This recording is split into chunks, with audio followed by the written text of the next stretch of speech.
people. Que pasa, sakpa, say what they do. Welcome to Crime Time News. First thing that is popping in the news. It is called Something Doesn't Seem Quite Right. Something Seems Fishy. Now people, I am speaking about a video that I got a couple of days ago. And it shows some people with some sorts of fish. However, they are imitating the actual good fish in Jamaica. I am not talking about the Shabada type. I am talking about the actual sea creature. I am speaking about snapper. Now people, just imagine you get up, market day, Saturday, and you decide to listen. You know, so me I pre some snapper or the good type of fish for Sunday dinner with the rice and peas. Me know say snapper kinda expensive. Me know say things kinda tough right now. However, I am going to make the sacrifice. I am going to put some money where my mouth is. Come on, have a good Sunday dinner. And then people, when you go out and you buy this fish, it is not what you thought that it would be. It don't quite look the same and definitely don't kind of taste the same. Now people, I am going to let you take a look at this video, and then I am going to give my piece.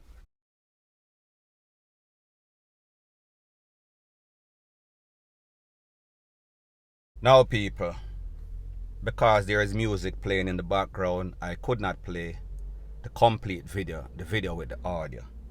However, pretty much what you saw is a market scene, and people, I don't know how old or new this video is. However, the message is quite the same. Pretty much what we are seeing is that somebody have some cheap type of bootleg fish and pretty much imitating some sort of red snapper. So therefore, them get the fish, the cheap type of fish, and they're actually painting with some sort of food chemical, some sort of Berger 404 to give it some sort of sheen. Now people, when we see stuff like this, the only set of people come to mind, the masters of deception. The masters and the mistresses are the queens and kings of business, bad business practices, meaning that them bamboozle you and give you what you did not pay for, or they gave you exactly what you pay for. In any case, you kind of get screwed over. We are speaking about those infrastructure people.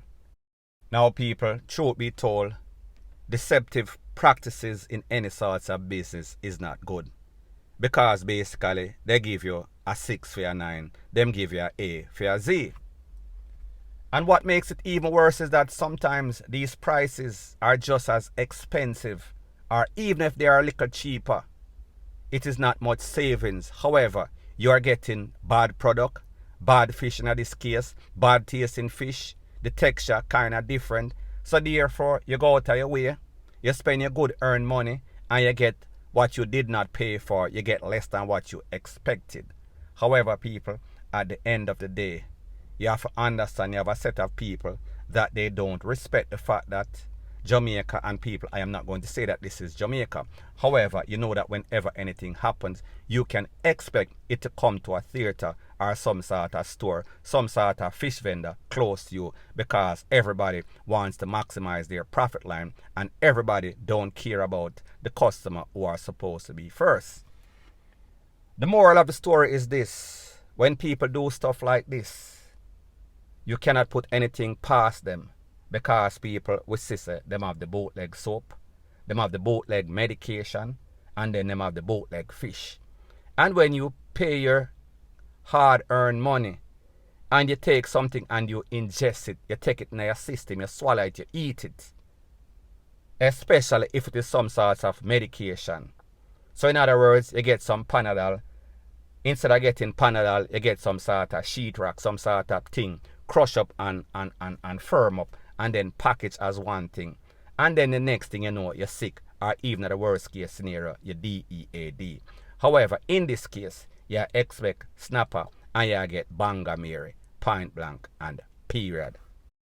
Now further on in the news, the next thing that is popping in the news is that people, it is obvious that purses are dropping like flies. Innocent people, bad man, you don't have to be involved in any sorts of gang to lose your life. You can just have a simple argument, simple altercation, turn from verbal to physical, to all sorts of kitchen utensils, all sorts of pie, pop off. Now people, I am speaking about a youth. He is from Falmouth. He lives in a lane in a Falmouth. His name is Scratchy. Scratchy is said to come from a place called Rock or Hague. However, Scratchy was living in Falmouth when he met his demise. According to the information, it is said that Friday, Scratchy and a group of men were hanging out when there was some sort of altercation. After the smoke cleared, Scratchy picked up at least 3 pieces in the cranium. Scratchy was gone. Based on the information, Scratchy is a youth that likes to prank. Him like to give a little joke. He's a little troublemaker. However, he is no sort of gangster. Because people like me say, he was working at a place called Big Apple that is in Montego Bay. After he left that job, he was doing construction in a Falmouth. So therefore, he always kept himself employed. However, like most Jamaicans, them have a whole bunch of idle time. Them love to prank. Them like to hang out with the wrong people. And people, that pretty much led to his demise. So people, the moral of the story in all of this is that when you live in these volatile communities, when you live amongst these hyenas, these people that have zero respect for rules, laws and regulation, whereas life of a youth, life of a mother, life of a grandmother, it does not really matter. You could just say something to somebody. You might just diss somebody. Nothing worth or warrants you losing your life. However, people, it seems as if, as it pertains to Jamaica, the more that you can keep away from people is the more that you can save your life. Point blank and period. And people, this is a perfect example. Now, the next thing that is popping in the news, I got a couple of disturbing pictures that is said to have taken place in either Yuatan or Linstead. In these pictures, it is said that the caption that followed said that this man was drunk and he decided that he wanted to pass out on the train track. Pretty much, he was lying like one of the boards that are on the train track. He was lying vertical to the horizontal train track. Do the maths. It seems as if he was so out that he did not hear the train. He did not feel the vibration after the train passed and ran him over. Pretty much, him foot them from about the knee or so, him head and one of the arms. Pretty much everything was separated on the track. Now people, because I am such a doubting person and don't take everything for face value, may have to wonder if somebody put this man on the track. Lay him across the track when them hear the train come and pretty much let the train do the do. Now, that is yet to be determined by the relevant authority, meaning the popo, the investigators. If there is some sort of foul play, if this is some sort of murder, somebody pretty much take this man out or put him across the track, tie him down, tie him up, and make the train run over him. So people, I am wondering, was the driver of the train, was it too late by the time he saw that body lying across the track? Because the train eventually stopped, maybe about a couple of 100 meters from where the body was run over.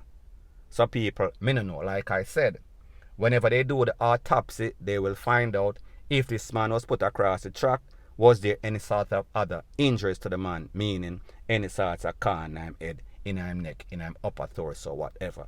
So people, like I said, this is yet to be determined. Further on in the news, I will let you know exactly what transpired when I do an update, point blank and period. Now, the next thing that is popping in the news, it seems as if St. Elizabeth is no longer the breadbasket capital of Jamaica.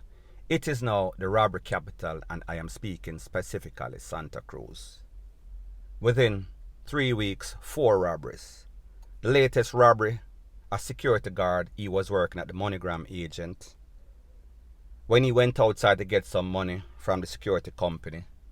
As he was walking back to the MoneyGram, he was approached by some gunman. Stick it up, hands on the ear, relieve the bag. However, it seemed as if he was a little hesitant, or they did not wait for him to relieve the bag. The gunman pretty much blazed him up. At the time, he was taken to the place of recovery. Don't know if he died, don't know if he's recovering. People, me no know. However, it is said that the gunmen then jump in a waiting car and take for themselves. Now, people, based on the information that I am getting, it is said that there was some sort of tussle, some sort of physical altercation. However, people, this is my advice. Whenever you are a security, and people, I would hate to be a security guard in a Jamaica, knowing the amount of hyenas, the amount of thieves that are out there lurking, just waiting for the opportune time for basically pounce and take you out, shut you up, rate, lele, blue, blah, bling. Whenever you work for these security companies, most of the times these monies are insured. And I am not going to say whenever somebody come, just fling the bag and give them, but me just say, do not risk your life for that security company, because if you lose your life, they are going to replace you tomorrow. They are going to find your replacement. They are going to speak about you for maybe a day or so. You will not even be a 9-day talk. However, you are going to be gone. Your family is going to be grieving for some sort of job that is not paying you handsomely. So therefore, me just say, do not be a chicken. However, do not be a hero, because hero, they play zero in a Jamaica. Serious place, point blank and period. So anyways, people, that is my views on the whole thing as it pertains to that. And like me say, it is just my views and opinion. It is not the gospel. Your views and opinion can be respectfully different from mine. But let me know what you think in the comment section. Bless up.